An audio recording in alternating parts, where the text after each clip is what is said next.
When I first came to Dubai in 1975, so well before the practice of Gouge was established here, everybody wanted to be very modern. There was a real sense that there was no desire to be looking into the past, but to be looking into the future.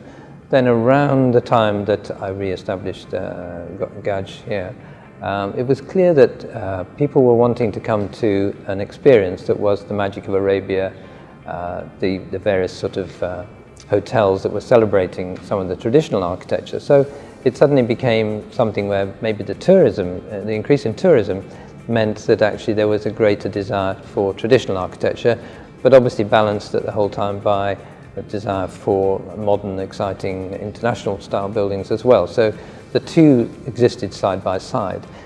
Then I think there was a pendulum swing towards perhaps more traditional architecture, and then I think it's now back to a sort of sensible norm where some projects like the Master Al Seef that we've done recently on the creek side is a distinct need for this to be in the traditional format. Some of the projects we've been involved in, like the Dubai College, are maybe not iconic, but they're actually part of the fabric of the country, and obviously we're delighted in the fact that this is the 40th anniversary of the college. Makes me feel rather old, I have to say. But in other cases, projects like the Dubai Creek, obviously, Bab al-Shams, Royal Mirage, and so on, we've been fortunate to be able to be involved in smaller scale projects which have had a higher profile, shall we say.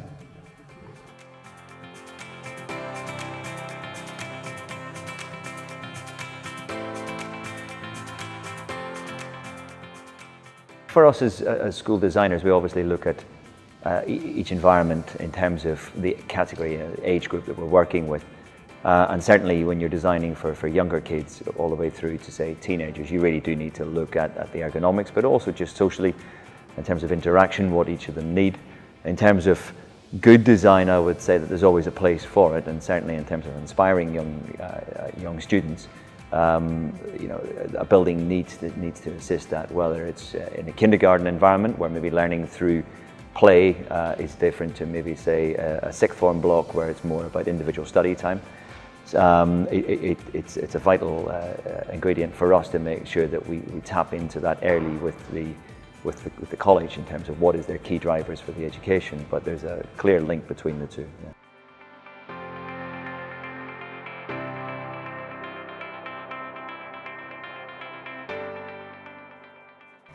So when the opportunity came up in 2012 to start the MEP team at Gouge, it was an opportunity we really couldn't turn down. We'd worked with a number of other architects, and Gouge was really the one that stood out to us the most. The people were great, the projects were great, and they shared similar values to the companies we were used to, whether in the UK or Australia. My most memorable experience at Gouge would be when I was previously head of the MEP team. The team was established in 2012.